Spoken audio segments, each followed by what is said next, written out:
Coucou les Kingslandous et bienvenue dans cette vidéo dédiée à Game of Thrones saison 7, l'avant-dernière saison de la série qui a réconcilié tout le monde avec la fantasy. C'est l'heure de faire le bilan en attendant l'effervescence autour de la saison 8 qui sera la dernière et qui pourrait malheureusement être repoussée jusqu'en 2019 selon HBO. Pose un pouce bleu si tu trouves ça plus triste que la mort de Ned Stark. On va parler des flops de cette saison, des tops de cette saison et des questions qui restent sans réponse après le dernier épisode. Et bien sûr, spoiler alert, cette vidéo va divulgacher, le mot québécois pour spoiler, que j'aime beaucoup, tout ce qui s'est passé dans Game of Thrones du premier épisode de la saison 1 au dernier épisode de la saison 7.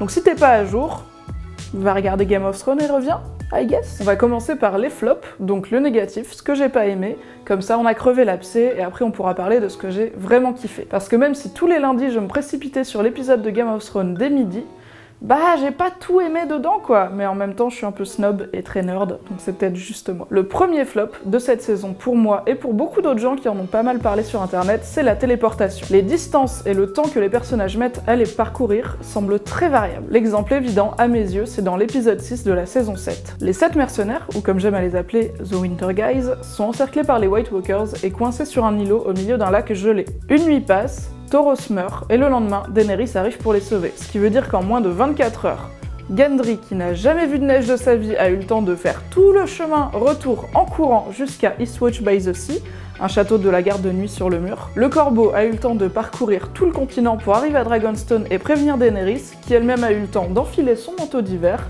de monter sur son dragon et de venir sauver tout le monde. C'était bien la peine de passer 6 saisons à nous montrer des personnages qui voyagent pendant plusieurs épisodes pour qu'on comprenne bien que Westeros c'est très grand, si c'est pour à la fin mettre un Tardis et sauver tout le monde en un claquement de doigts. Le deuxième flop, pour rester dans le sujet de l'épisode 6 de cette saison 7, c'est le plan des Winter Guys. Je veux bien suspendre ma crédulité, je veux bien qu'on me dise qu'il y a des zombies de glace, un Night King et des dragons, mais ce plan ne se tient pas du tout si on réfléchit à la cohérence des personnages et de ce qu'ils veulent accomplir. Envoyer 7 Pecnos, dont le roi du Nord en personne, affronter une armée dont ils savent qu'elle est énorme et quasiment invincible, tout ça pour ramener un zombie à Cersei qui magiquement devrait être convaincu de les aider alors qu'on sait que Cersei n'est pas très logique dans la vie, ça se tient vraiment pas. Surtout quand on sait que Daenerys a des lézards volants qui pourraient juste survoler un petit groupe de White Walkers, en attraper un dans ses griffes et partir. Et là vous me direz, oui mais c'est hyper dangereux pour les dragons.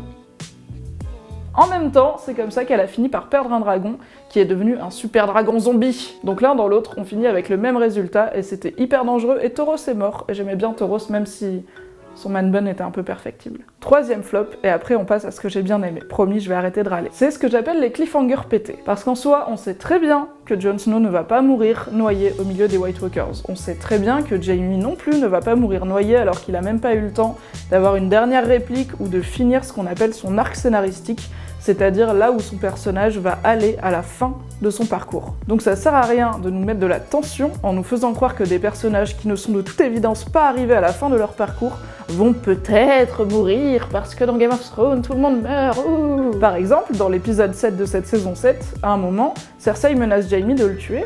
C'est en plein milieu de l'épisode, il n'y a pas de cliffhanger, c'est très vite résolu et j'ai eu vraiment peur. On a hurlé sur la télé de la rédac tellement fort que les voisins d'en face sont venus voir ce qui se passait. Il n'y a pas besoin de faire des gros cliffhangers de fin d'épisode pour qu'un personnage ait l'air vraiment en danger, tant que ça reste cohérent dans son arc. Maintenant on va passer au top, c'est-à-dire mes choses préférées de cette saison, parce que être un peu positif, ça fait du bien. Le premier top, sans aucun doute, le budget. Est-ce que vous vous souvenez quand Drogon a cramé l'intégralité de l'armée Lannister dans des plans immenses et magnifiques? Est-ce que vous vous souvenez quand ils ont tiré le dragon Viserion de l'eau avec des grosses chaînes et qu'après il s'est réveillé en zombie et qu'il avait les yeux bleus? Est-ce que vous vous souvenez de l'ours polaire zombie en flammes? Est-ce que vous vous souvenez de Nymeria, le chien d'Arya qui fait la taille d'un cheval? Ça c'est les sous, ça c'est HBO et ça fait vraiment plaisir parce que clairement on ne pourrait pas faire Game of Thrones avec un budget pété. Sinon on aurait des dragons qui ressemblent à ceux du règne du feu, et pour ceux qui se souviennent, le règne du feu c'était pas fou. Donc on a moins d'épisodes, mais on a plus de budget par épisode, et ça permet d'avoir beaucoup de dragons, beaucoup de créatures, et on va pas se mentir, il n'y a pas que les effets spéciaux qui sont en jeu. Les décors sont fous, les costumes sont fous, les personnages sont super beaux, la lumière est ouf. C'est un show de grande qualité et ça fait du bien à regarder. Deuxième top, c'est l'avancement de nombreux personnages. Si on reprend un petit peu ce qui s'est passé dans cette saison, liste non exhaustive. Jaime a enfin renié Cersei, ce que personnellement j'attends depuis quand même 3 saisons. Littlefinger est capoute et il a été vaincu par quelque chose qu'il ne pouvait pas voir venir, qui est Bran, le Wikipédia de Game of Thrones. Jon Snow a niqué sa tata. Enfin, Jon Snow s'appelle en réalité Aegon Targaryen, mais personne ne l'appellera jamais comme ça, je pense. Le mur est tombé, tout l'arc de Dorne est, j'espère, fini pour toujours et on n'entendra plus jamais parler de ces horribles personnages qui vraiment m'ont beaucoup déçu. Olenna est morte comme elle a vécu, c'est-à-dire en bonne badass bitch. Theon a eu son moment de rédemption, les Stark sont de retour à Winterfell, Bran est devenu OK Google, mais ça lui va pas mal. Et ce mec s'appelle Aegon Targaryen!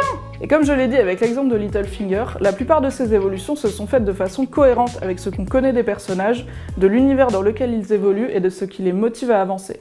Donc ça se tient, et pour ça, pouce en l'air. Troisième top, et pas des moindres, le boule de Jon Snow. Le boule de Jon Snow. C'est tout. Pour finir, voici 3 questions qui restent sans réponse à la fin de cette saison 7 et que j'espère vivement retrouver dans la saison 8.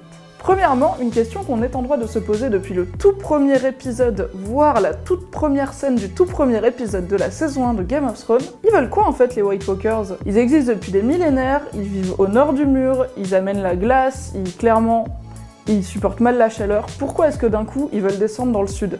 Est-ce qu'ils veulent de l'huile d'olive pugée et de la tapenade? J'ose espérer que Jon Snow, alias Aegon Targaryen, prendra le temps de papoter un petit peu avec le Night King avant de lui planter du Dragon Glass dans le bide pour que ce mystère soit enfin élucidé. Deuxième question sans réponse de cette saison 7.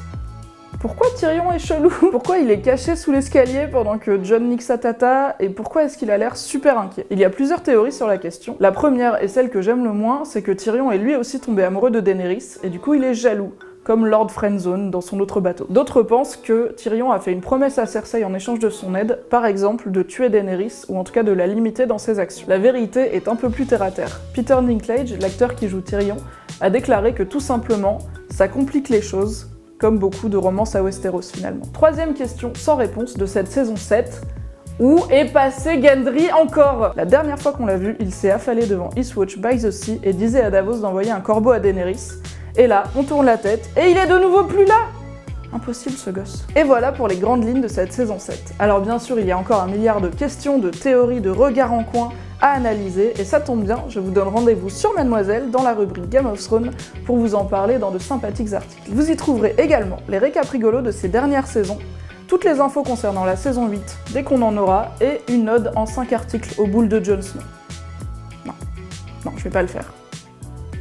C'est boule. Bye bye les loups solitaires, et à tout de suite sur Mademoiselle.